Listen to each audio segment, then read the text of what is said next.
Yeah, my mom. Why does it keep turning red? I don't know. It's fine. What is this doing? Nothing. It's just the number goes red, but it's fine. Oh, the bar? No, the bar, the number. But I guess when we get to us, yeah, it's because we're getting a little high. Oh, okay. That's all. What about with the snow? Mine's going to be red the whole time. No, my mom made it out okay. I'm just uncomfortable. My mother made it out okay. No issues.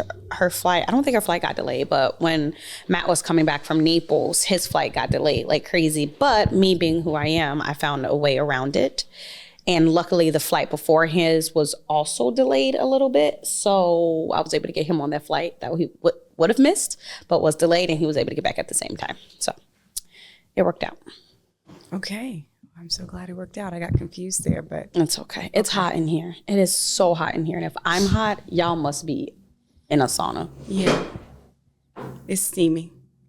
There's no fan, huh? No, there's no air moving in here at all. No, none. That's why I wonder if he turned the air off. Like, it's stuffy. Did you text Allie? Mm-hmm. Let me see. No, I didn't. Let me text Allie. Hey, can he turn on the air? I'm in a meeting. How's your day? How's your week? This is our last recording for 2 weeks. Yes. How's my day? How's my week? Day is going very quickly, like up into the minute. And still like so much more to do this week. First of all, I feel like November has gone like this. Dude, outrageous. Right? Outrageous. It was just like October 1st. It was just like October 1st. And were you wondering what I was doing? Yeah. I was taking a page from your book. I was looking at a pretend audience as if they weren't there. I mean, as if they really are there. But I want to see how it felt. It feels stupid. So I probably won't do it again. See? Exactly. Okay. Yeah. So it's just going really fast. It's already Tuesday, which to me means it's already like Thursday afternoon. Oh. Yeah. So there's that. Now that you said it, now I'm like, are you sweating? Yeah, well, not yet. Well, I'm sweating. You know how where you get that like so I'm gonna be urge stinky. where your body's like, bitch, I'm about to sweat. It's where what just happened. So, well, I don't sweat.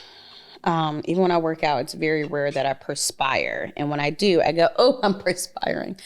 For some reason, there's people who sweat a lot. And then I learned that there's just people who just don't sweat. I know you're one. I have a girlfriend who doesn't either. Like, she doesn't have to wear a deodorant like that. Like, she can put like some baby powder right there, which technically, I mean, you can't do anymore. And I don't think she does it anymore. It was just like when we were younger. And she's like, good. Like, she doesn't sweat. And I was like, I don't get it. But yeah, I do. And I love it when I'm working out, especially like in the morning and I'm running. If I'm soaked and I can see it all here, then I know I got a good one for me. Then I feel good. I mean, I don't like it. I don't sweat, but I still got to put on deodorant because I will stink. It's so bad. My BO, like under my arms, is the worst I've ever experienced. That's not true, because when you smell a kid that just hit puberty and they don't know what's going on, that is you're like stinkiest motherfucker alive. Oh, why am I cursing? Stinkiest motherfucker alive. Okay. You would know. Yeah, we got special deodorant. What is it? Stench. Is it like one designed for like teenagers? I guess so. It has like, I guess, extra aluminum or something. Oh no, that's the bad stuff. I know. They don't use. But it was bad. So bad. Yeah. But it's like you smell yourself before other people's do. I mean, other people's do. Other people like, do. But they're nose blind to it. They're nose blind to it. They don't. At that age, yeah. When they're younger, but as you get older, you're like, whoo. Like, no, it's awful. And Matt, he sweats like crazy, but he doesn't stink. Like, you don't smell him unless you get in there and you're like, oh my God, but no one's in there but me. When I'm like, let me see, how do you not stink? Diet. It's diet. It's his diet. Mm-hmm. How? Because I'm trying to think about when Victor does, and he like doesn't, like, his armpits don't smell. Like, if he doesn't have on deodorant, like, it's just a clean smell. I can put and you know, I don't like being close to people. Especially my husband. Just kidding. I was waiting for it. You saw me go. And put my face in there. And then, he doesn't smell. You put your face in anywhere near him? I'm so proud of you. I know. But then he cannot wear like deodorant for the day. And it's crazy. And he won't smell. Go. Oh yeah, no, it's just what you eat. Like when I was like 20 pounds heavier and eating more sugar. Yes. And I sweated. I smelled If I like hear you say when I was 24 heavier and I eat more sugar. And I would sweat. I would smell like rotting fruit and garbage. It was a weird, like the fridge you threw up. yeah. It was a weird smell. Oh. Yeah. Okay. Well, then By the way, I can't. I'll go. By the way, he replaced the champagne. Yes, he did. So thank you, kind sir. No, thank me. Thank you, kind woman. You're welcome. I get shit done. Via the kind sir across the door. The kind sir who threw my shit away. It's not a good champagne, but it was not. He tried. He tried. It's the same color. From the back. I'm drinking water today. Oh, good. That's what I typically drink all day. Yeah. What? Let's get to it. You know what? I realized when I ask you how your day, how's your week going, you answer and then you go off on a tangent. You never ask me how I'm doing. Well, no, you started talking about B.O. You never ask me how I'm doing ever. Do you care? I don't.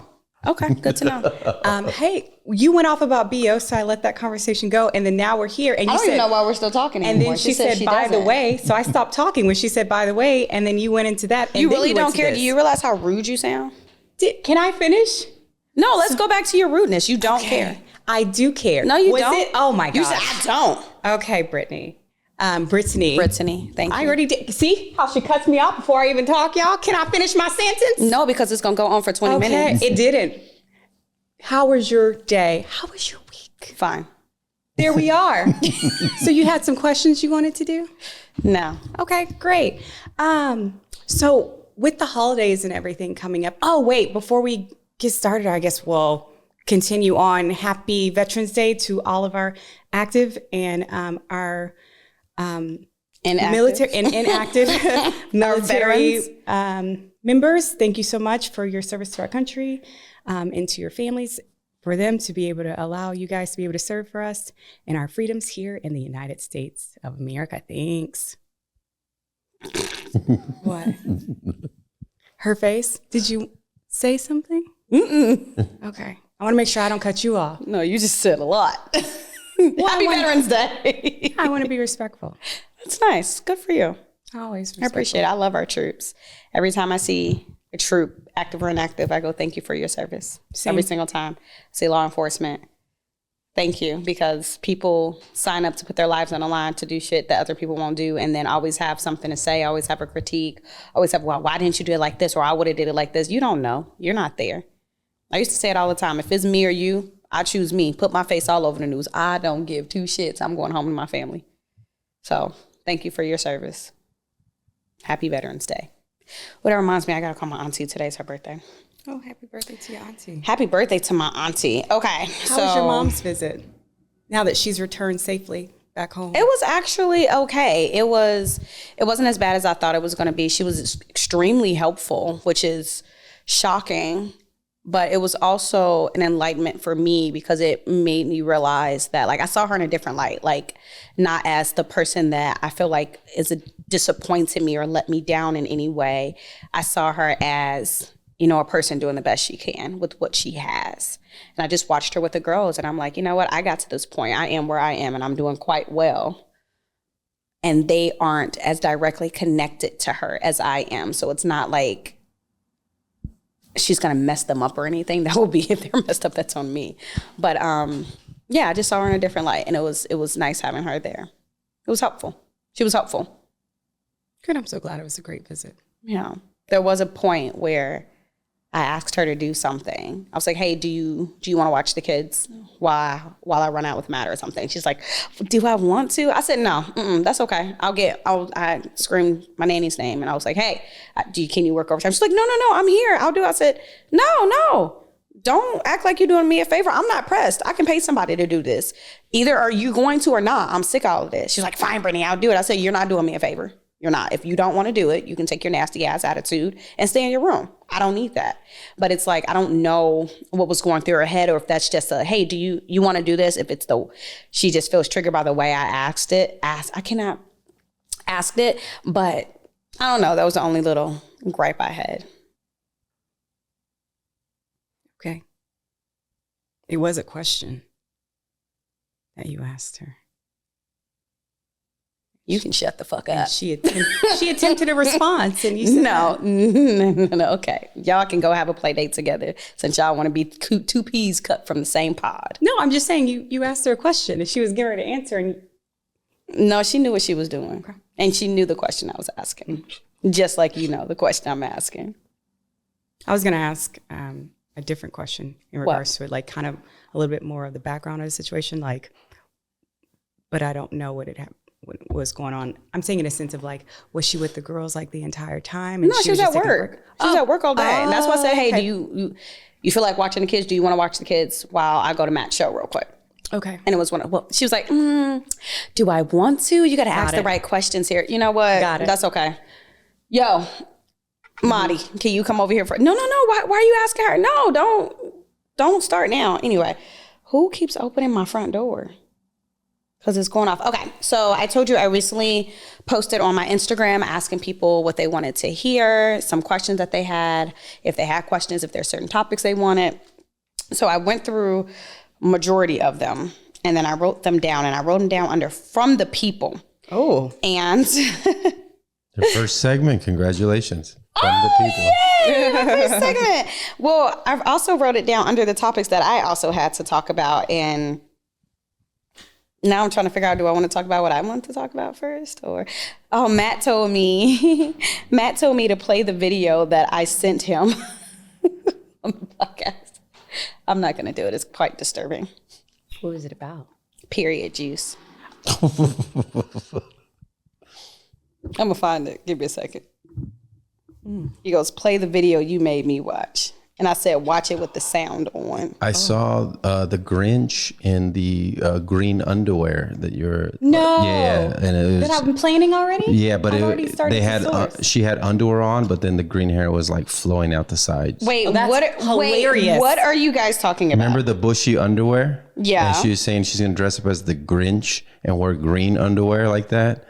Somebody did it on He said someone Instagram. already did it. I just saw it on Show me. Instagram. I What gotta was your look through it. algorithm pulling up? My algorithm's very messed up.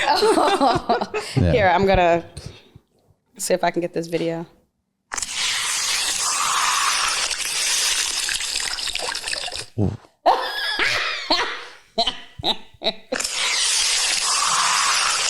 Oh, It's the uterine wall. yeah. You finally found a page that will teach you biology better than school. White discharge, period, first day, painful process, What? inside view. So it shows the uterine wall breaking off and the flow of all the. And I sent it to Matt, and I said, watch this. He goes, bro, do I have to watch? Like he can just see from the title. And I said, yeah, turn the sound on too. Well, the great thing about it is that those days are upon you. Yep. These days are upon you. The period days? Yeah. Yeah. You're For a edging while. up. For a while. Yeah. I mean, you've got a few years, Yeah. but it's upon you. And then you guys got double time with your girls. Oh, I get it. Okay. Yeah, but your Yeah. days are coming. First question. They wrote, talk about growing up, finding self, navigating early 20s, career, That's and loaded. comparison. Go. That's a pretty loaded question. Talk about your childhood, then talk about growing up, then talk about being in your 20s. Just talk about growing up, finding yourself, navigating your early 20s. So this is obviously, well, not obviously, but this is someone, I wonder if they're in their early 20s listening, or maybe they have a child in their early 20s and they're just like, I don't know what to do. Maybe I'm going to ask somebody else for some advice. Like, how were you in your early 20s? So just my early 20s, not my childhood. Because they said how growing up, childhood. They didn't say childhood. Okay. Talk about growing up, finding yourself, navigating your early 20s. They're not asked.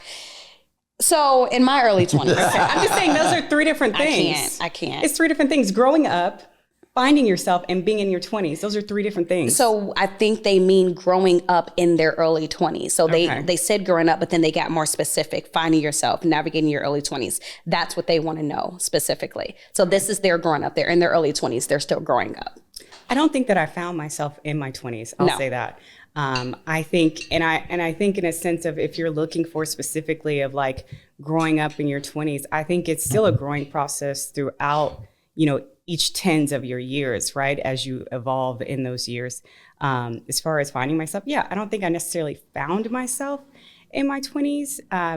Maybe something in my 30s. I don't know about myself. I mean, I don't know, growing more into myself, I guess I could say in that sense. But I don't know, it was just trial and error, just going through different experiences to hone in a little bit more of what my actual likes were. I think I shared probably in our first or second episode where I spoke about how in early relationships, because it was kind of in my early formative 20s, right, of an adulthood, of finding myself being more formed to who the partner that I had at the time, of what my interests were or kind of my career paths were at the time and how they would be more a better match to that person. Even if it was something I was currently in, maybe it was a little bit more, I would pivot a little bit more in what I was currently doing so that it would be complementary to them. So I could be the Michelle to the Obama kind of a situation, or just the woman behind the man, or whatever it is that people choose, or whoever they choose to be able to see them as. But yeah, so I would say, and then I came to a point where I said, fuck it, right? Where fuck it in a sense of like, one, it's not about making other people happy. And that's what I teach my daughter, especially when she goes around and she's saying, oh, well, such and such she came to shoes with these blue shoes on, and mommy, I want these blue shoes. Why can't, can I get them? I'm just like, one, you never ask for them. You see them because she has that, and it doesn't matter. If she has something, that's fine. Do you need it? Yes, we can get it, but it's not a sense of you need to have it because she has it. It's because, why do you need it? Why do you feel like you need it? Because she has it? That doesn't mean that you necessarily get something because another person has it. You don't need to go around thinking just because another person has something. This is something that is deep in you. Well, I'm just saying, I mean, I teach her those things, especially when she's just like, they're going here. Can I go? No. Choose your own path. You don't need to do something that someone else is doing. If someone is playing with another person, you find someone else to play with. If they don't want to play with you, you play with yourself. At the end of the day, you came in this world alone, and that's how it's going to be. You need to be self-sufficient in a sense of like, you find love and happiness within yourself before you can find that within another person. So I'm trying to instill that in my daughter now, as far as like from the mistakes and like trials and tribulations of the 20s, right? Of trying to seek things out of what I was thinking is love or acceptance from other people, when it was finding that within myself and knowing and to be content with just being myself, right? And not having to seek that in others. And you don't have to go around and have, I don't have to be with someone. I didn't need to find someone to feel complete or to feel as though that my mission as a human has been completed. So, and I think that's kind of how me and my husband, met each other, was that I wasn't looking for someone, and I wasn't pressed after finding someone, nor was I pressed about being in a relationship. If someone no longer to be in a relationship, cool, I move on. Did it hurt? Yes. But I went through the thing of knowing that's fine. That's not the person for me. And knowing that I don't have to go out seeking that person to feel as though that I've checked that box of like, hey, I turned 25. I can rent a car on my own. I have my own apartment. I graduated college. I have a great career or job or focus in life.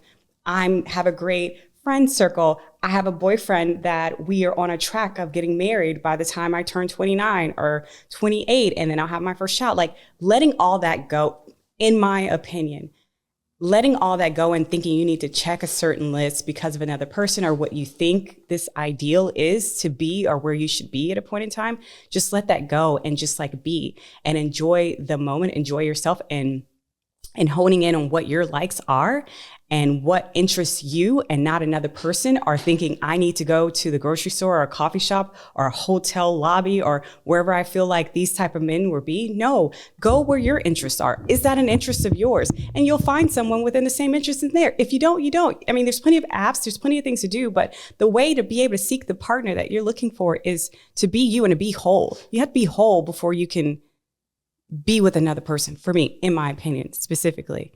Great.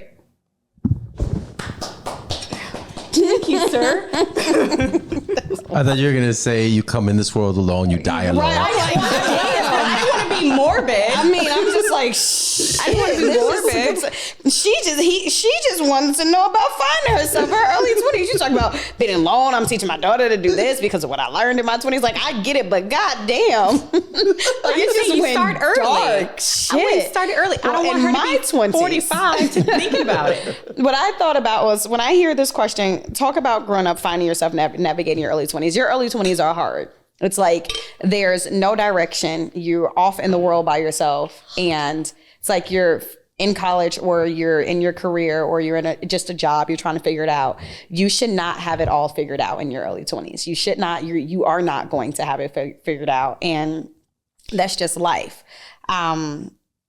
Comparisons in career. You can't compare yourself to someone else at the same age as you, or older than you, or younger than you. You're comparing yourself to someone at any point in your life. It's just the start of the end. It's the beginning of the end. You just have to, you can compare where you are now to where you were before. And that way you set a goal for yourself and you keep on going from there. But early 20s is just a time to make the mistakes, a time to have fun, a time to experiment, a time to see if this is something you like, if this is something you can see yourself doing. And then when you hit your 30s, it's, if you've been doing all this stuff in your 20s and you realize when you hit your 30s that you aren't happy, that this isn't what you want to do, that's fine. You're still young to start over. That's how I see it. Simple as that. Next question. This is for me. What made you want to go into the police department back then? And then they say, love the podcast. I have watched every episode so far. Well, thank you. Nice. More than me. You remember I told you, like, I don't watch them. You're like, you have to watch them. I have to watch them. I know. I was here. Oh.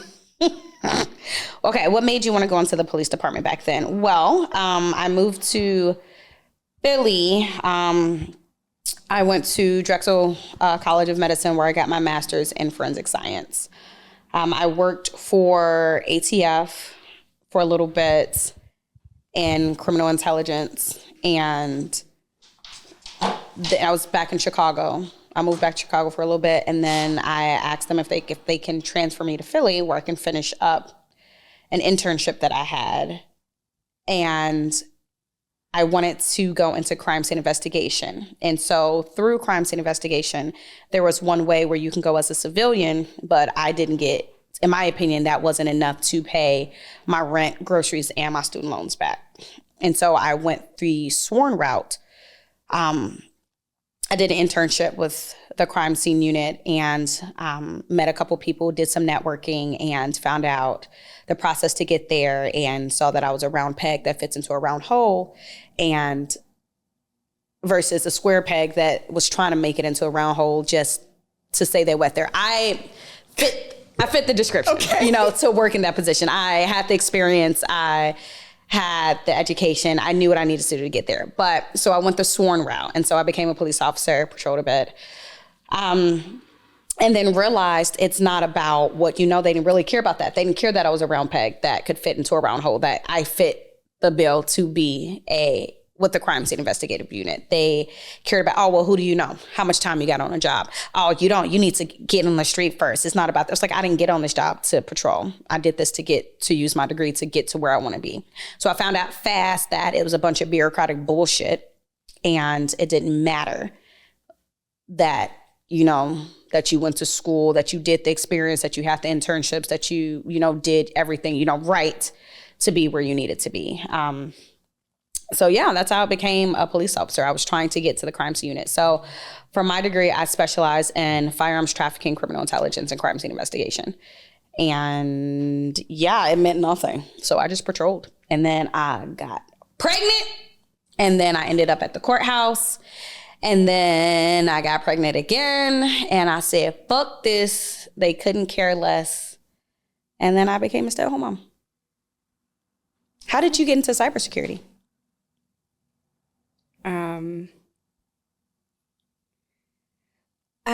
I was in big tech. Well, I started nonprofit management, and then I love watching you short circuit.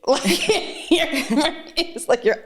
I know. I went nonprofit, then from nonprofit, I went into marketing, and then shifted into big tech after I started on a small project with some friends in a basement apartment. working on a dating app actually, which is funny, but for India. And long story short, I ended up moving to Austin, halfway through Victor's in our beginning of our relationship. I remember. And then from there, I was just kind of chilling. I didn't really want to do anything. And then stumbled upon big tech. And then from there, made some projects. And then I saw the horizon coming with a lot of things happening in the big tech companies. I said I need to do a shift into the next frontier. Next frontier was cybersecurity. So I finished coding and things of that nature and gaining all the skills that I needed to for cybersecurity, reaching out to some people within my company on a different side, and then some other companies, and connected, through networks, and then moved over, and And then you're here. Yes. Amen. Do you both realize that those are like really, it's all men in that, both. It's all men that are police officers, all men that are in cybersecurity. Yeah. Yeah, it is a male-led career. But as I don't like saying devil's advocate, but like seeing a certain perspective, what the fuck? I kept looking in the everywhere. They're doing construction outside. But I was just thinking, what does that say about y'all's personalities and why you get along? That both of you went to male-driven, dominated industries. Fields? Yeah, what does that like say about you? You know what I mean? I don't know. Tell me, what does it say about me, Josh? Maybe it means that we're fearless. There you go. I want to hear from Josh. Yes, I get my gold. Because Josh looks afraid. What does it say? My wife has it. It's a masculine aura. That's why me and Matt fight all the time. He go, bro, you are not the man of this house. I'm not trying to be the man of this house. Yeah, my wife has a masculine aura. So. Yeah. So dominant doesn't have to be masculine because I'm very feminine. I do have but a I bit am more dominant. testosterone, I'm sure. I'm the dominant. I sweat a lot, so.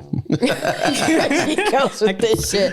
But no, really, Matt and You made an Indian dating app? That's crazy. Yeah. Oh, God, here we go. But no, there will be times when I came home and Matt would be like, yo, turn that shit off. I was like, what are you talking about? He was like, you are not the sergeant in this house. I'm like, I'm not a sergeant. He was like, you know what I mean? You need to stop, knock that shit off. He's like, bruh, it's not gonna work. I was like, what are you talking about? And I had no idea what he was talking. I still think to this day that he was exaggerating and being a big baby. But he was like, since whenever I started the police academy and when I was on the streets, he was like, he said, you used to be so loving and nurturing and then you turned angular.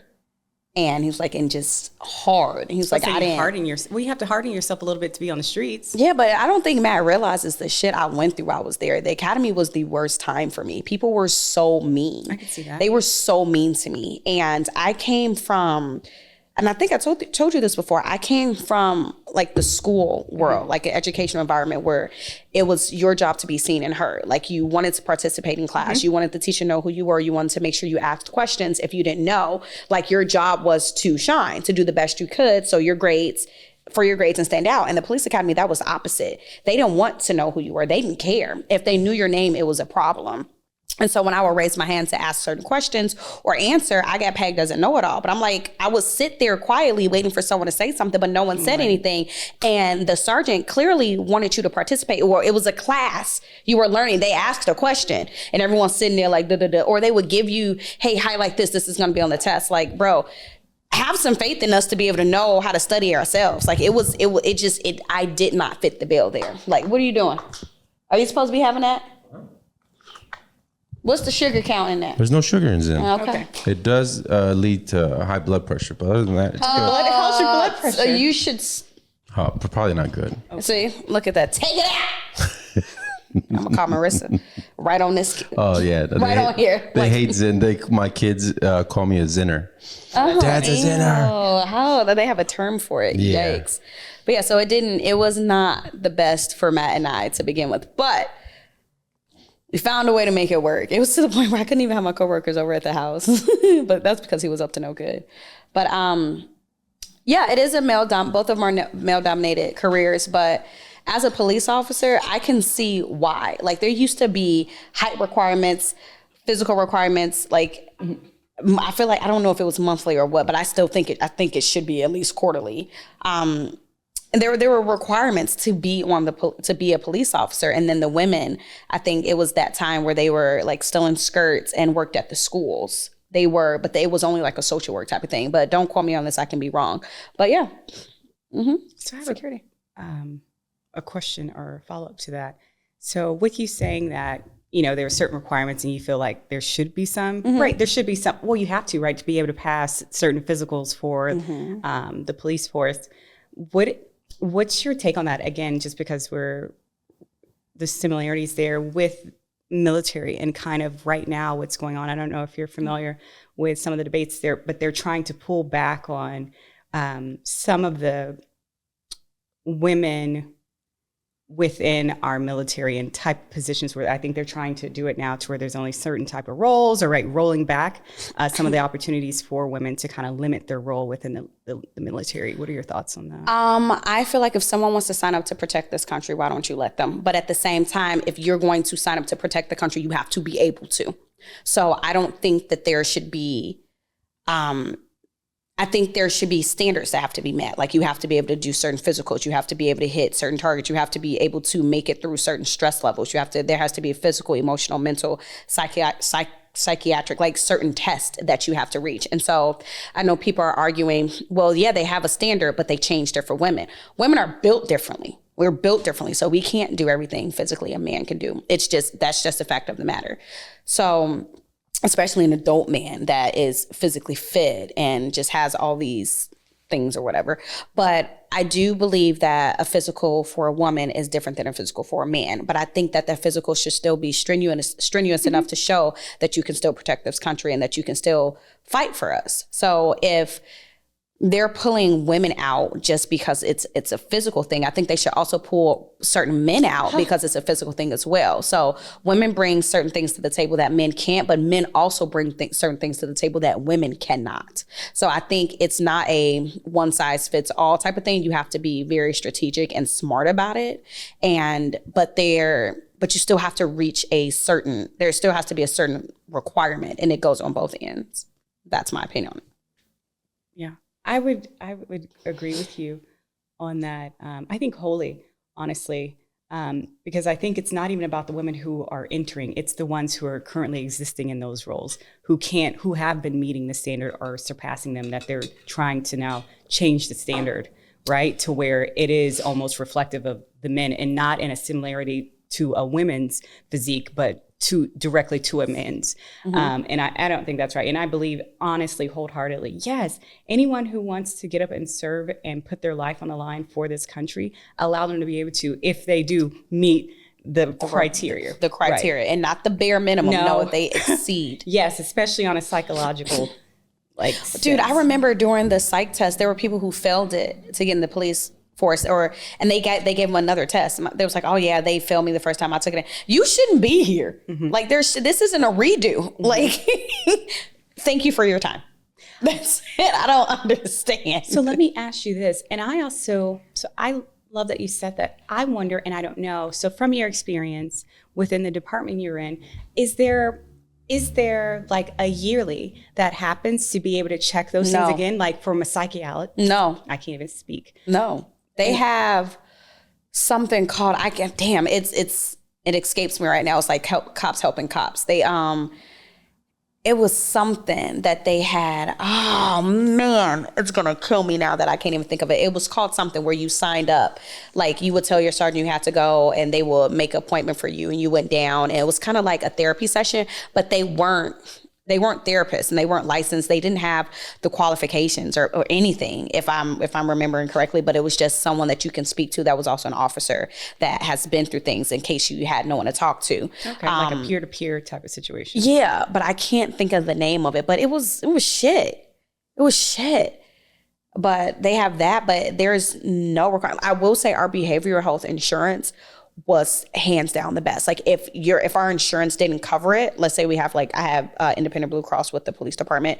If they didn't cover it, you just reached out to LEHB, which is Law Enforcement Health Benefits. They will make their own contract with that therapist you wanted to see to make sure that got paid. That's good. To make sure you had someone to talk to because of the shit that we saw, the shit we had to deal with, things at home. Like it's not the same. So I will say that was good, but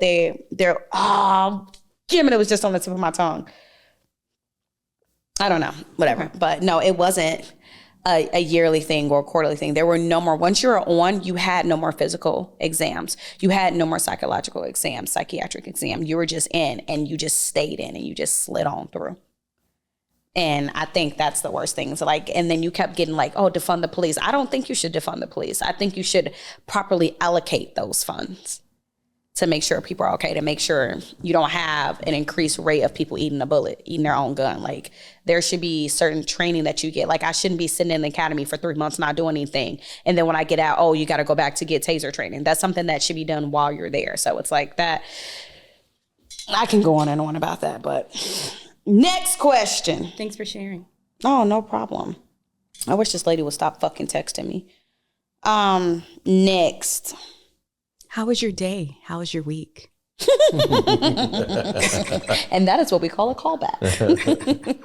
How was my day? My day has been, I can't believe I asked you how your week was. Today is Tuesday. I meant your weekend. My day, I wonder if he got my note. I left him a note. Huh? I can't hear you. He's pottying. Why are you whispering? Because I feel like he can hear me. I don't care. Your day. My day has been busy. I've playing catch up because yesterday I laid in bed all day and didn't do anything. That's not true. Oh, the air is on too. Look at that. Oh, it feels lovely. Let there be light. Ooh, that reminded me. I went to church. I love my church. Ooh. I love that you love your church. Your eyes just did something weird for me, though. Go ahead. Your church. Next question. You know what? Can I say something about your church? God. And I said the whole "Let There Be Light."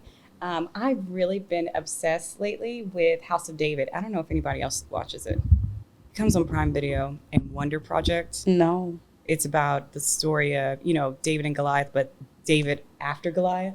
Yeah, my mom's watching that right now. I love it. I'm obsessed. That's she's showing her age. It just came out. And it's like Prime tells me it's all the rage. So, and I'm like obsessed with it. It's the last thing that I watch on Sundays purposefully. And it just, honestly, it puts me in a really good spirit, It cleanses your palate. It cleanses my palate, but it gets me started for the week ahead, like in just good faith and in good spirits and just in a faithful way, right? And I definitely, I pray and I read the Bible a little bit afterwards, but it just really puts me in a good space. Nice. And Victor tried to mess that up for me on Sunday. Okay, here we go. Turn the channel. You want to come to church with me on Sunday? One Sunday? One Sunday, not this Sunday. Okay.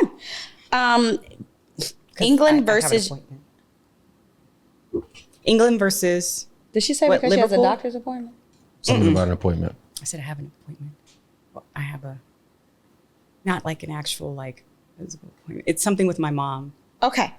England versus USA, sports-wise, culturally, politically, et cetera, et cetera. I'm going to let you take that. I don't know. That one's really hard. Are we talking about soccer? Are we talking about football? What are we talking about? Well, that's a lot of different sports. And the World culturally, politically, etc. Well, we don't have kings and queens. Ooh, did you hear the king stripped his son of all his Andrew, I think, Prince Andrew? No, that's his brother. His brother. Yeah, he needed to. That was one because he was on Epstein. Yeah, and he made it seem like, I lost my manners for a second. Like, bro, no, you. No. Did you see that? I did see that he had stripped him of it. Culturally. Yeah, I did see he stripped him of it, but that was already in the making because his mom was going to end up doing that to him too when she was still alive, because that's when this stuff came. Well, not when it came out, but when it got bigger and they saw the involvement, and then he screwed himself because he. It's like, I don't. Oh, did you see? He went on I think he went on BBC and did a sit down. Like our equivalent of 60 Minutes. Yes, but was that where he was like? It says on the document that he was sweating. So no, there was a whistleblower. There was a lady who came out with a book and it said he was sweating all over me. And he goes, "Oh, well, that's how you know it's not me. I have a medical condition where I can't sweat." Yeah, and it's just like, bro, Wait, what? Yes. That's your alibi. That's the worst That's alibi. your alibi. I have a medical condition where I can't and sweat. It's just like, okay, you shouldn't have done the interview. They told you don't do the interview. They told you to put everything through. They also to the told him don't have palace. sex with women under 18. They also told him don't hang out with Epstein and don't take his money. Bro, I can't They believe told him that. don't get caught. That's what they told him.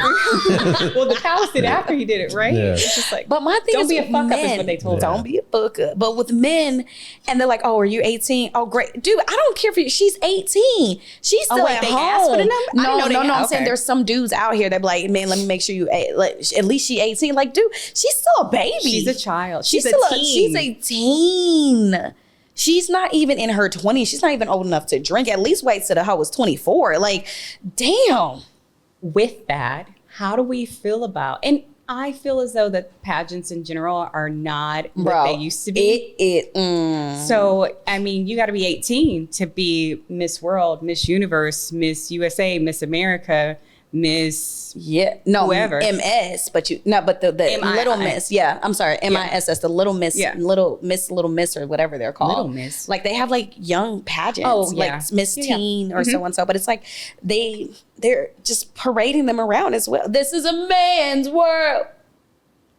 Yes. But it would be nothing. Well, without I'll tell you who woman. worlds it won't be after this week.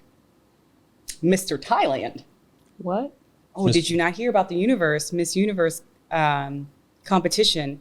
So one of the directors, because it's in Thailand, he's a director there. I think he's a businessman or something there in Thailand. He went off on Miss Mexico and disrespected her in front of everything. I think he had said something about her like not doing enough promotion on social media or either in her interviews or something like that. Maybe and she was she just don't like, want to. no. Leave her alone. Yeah, can't remember what she said. She was just like, oh, I did, or something like that. And he was just like, no. And then he just like cut her off and was cutting her down and all this other stuff. And then the other girls like got up and said they were going to walk out. He was like, if you get up and walk out, you're out of the competition. You can't do that. Some of the girls did. So he was flexing on her. Miss Mexico. He was flexing on her. Oh, don't mess with the Mexican girls. I was just like, bro, you chose the wrong country. I was just like, bro, you chose the wrong country. Do you want to live in 2 days? Do you want to make it to the pageant? But yeah, and then she stood up for herself. Good for her. But the thing is that everyone thought it was so disgusting. Like they taped it, there's a camera everywhere. So they taped it and he was crying in like an interview afterwards, apologizing. Oh, that's what they because do they now. came, like the crying to make it seem better. Yeah, because they came down and they were like, this is not a reflection, because they were going to suspend him because they're like, this is not a reflection of our organization. We are here to uplift women and girls and this is not okay and things like that. That was the whole thing. Needed to be done. Yeah. All right, next question. You had something? He was a diva. He was a diva? He was a diva. Yeah. Let me tell you about this. Yes, he was a diva. Go Yeah. ahead. That right there just hit something in my head. Who's the diva? Oh my goodness. I don't know how. I was old enough to drive, so I had to be at least 16. And I was in my job. I used to work at Kmart. And this guy. Dang. Girl. You old. Any of y'all seen a Kmart before? Ain't even online no more. Yeah, I used to work there. You were shopping there on your own by the time I was still there. I don't think you I were. ever did. Anyway, I used to work at Kmart. My grandma said when I was a baby, we used to call it the big cake store. Oh, that's cute. I know. Damn, you just threw me off. See, that's why you can't do the age jokes. You leave that to me. Diva, right. He came up to me. No, this guy, he was very gay, very, very gay. And I asked him one day, I said, I understand you're gay. There's nothing wrong with that. But why do you feel the need to be more feminine than I am? Like, I don't get it. He goes, because I'm a diva, baby, and that's what divas do. I said, oh. Okay. And then later that day, he came back to me. He goes, you cute to be dark skinned. Oh. And I said, oh. I thought we were done. We should have just left the first time. What does that mean? I hit a nerve. So I guess that was like a backhanded compliment. But the thing is he came back to say it. He came back. He should have left it because it was a snap moment. That was a snap. He did good. I said, oh, great. You're right. You're a diva. But he came back and he was like, you cute to be dark skinned. And I said, oh. Okay. I don't know what that means. But anyway, next question. This question is for me. And I know you may not say anything, but how about cannabis and psychedelics usage for new parents? Been smoking for 30 plus years, but only had a baby for a year. So I don't know if this was a male or female who sent this, but this question actually hits for me because... How old are they? 30 plus years, an adult. That's more than an adult. But it's a new parent, right? I mean, you never know. Some people have been smoking since they was 10 or doing psychedelics since they was 10. You don't know. I was introduced to these things after I met my husband. And then I was introduced to psychedelics, like microdosing for therapeutic uses to help me with my anxiety and all this other stuff. And microdosing on cannabis as well to help with anxiety. So that was a question I had after I had my kids and while I was breastfeeding. I was like, I can't hit my vape pen. I can't eat a gummy to calm myself. I can't, do my microdosing. That's something my therapist actually wanted me to do. He wanted me to start microdosing. I couldn't do that because I was still breastfeeding, because my children were my number one priority. However, when mom's okay, baby's okay. When mom's not okay, baby's not okay. So that was a big issue for me after I had kids. Like, when can I go back to, my medicinal use to help me calm myself, to help me get through my anxiety, because I don't want to go on antidepressants. Yeah. My postpartum was really, really bad with Maya. And then the weaning process off of those antidepressants was really bad. But I didn't want to have to deal with that again with my second. So I need to find alternate options. So uses for new parents. So it all depends on your situation. So if this is a male and you're asking for yourself, you go right ahead, but make sure you're present for your children. If this is a female, if you're breastfeeding, you gotta make sure certain things don't cross, not the blood-brain barrier, but you gotta make sure things don't cross into your milk. Like for drinking, if you can find your baby, you can feed your baby. That was my ritual. I lived by that. I can find my baby, I can stand up straight. Latch on, let's go. Smoking, I smoked once and then I pumped because something told me, I was like, I don't know, my milk came out blue. And I was like, oh, we're going to dump that.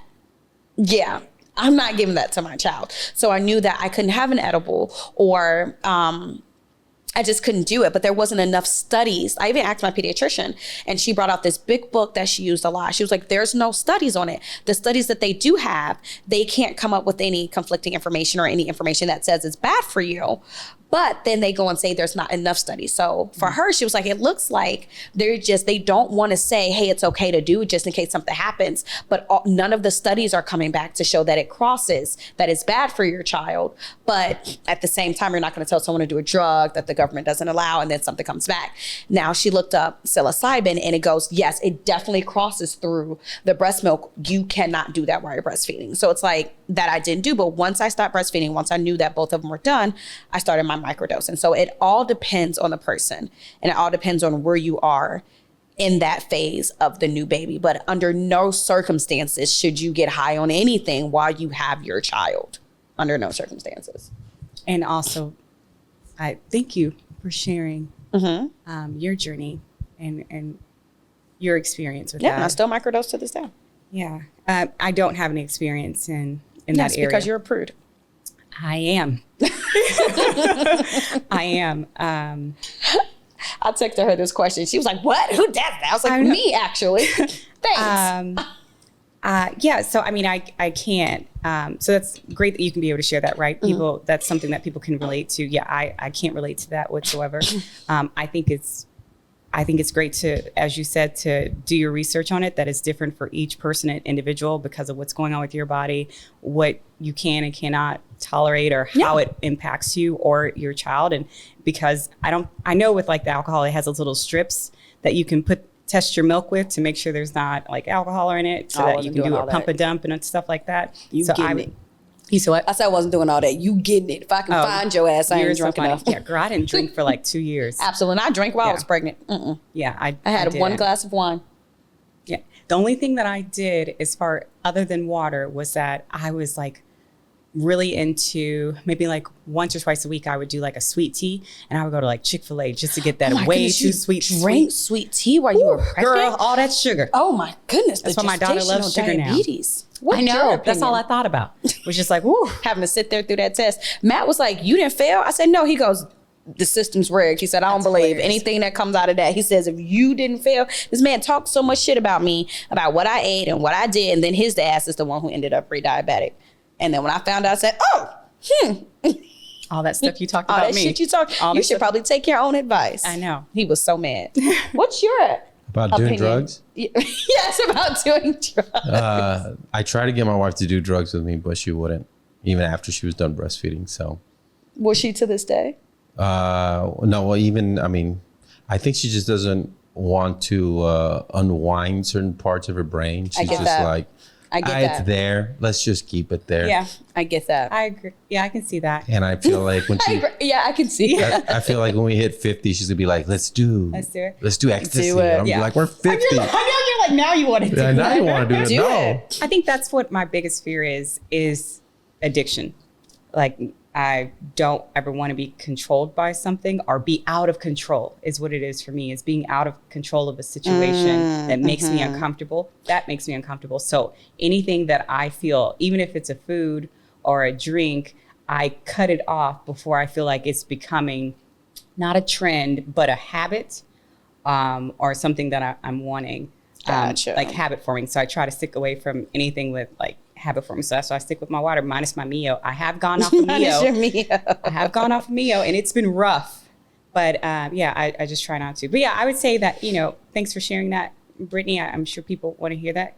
I mean, I don't have much that I contribute to that. Definitely check with yourself, your body, and your health providers to find out, what works best for you. Mm-hmm. If you have the right providers in your life, they know, what your challenges are. Provider.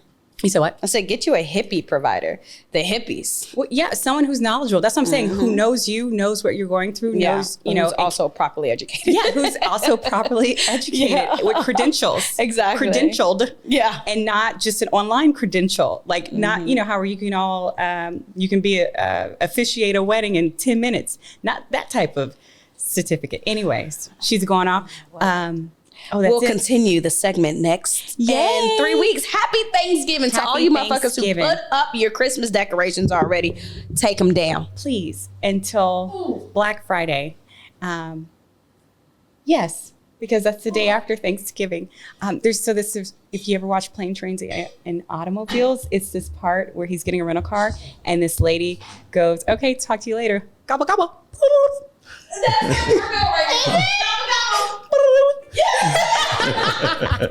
See you guys next time.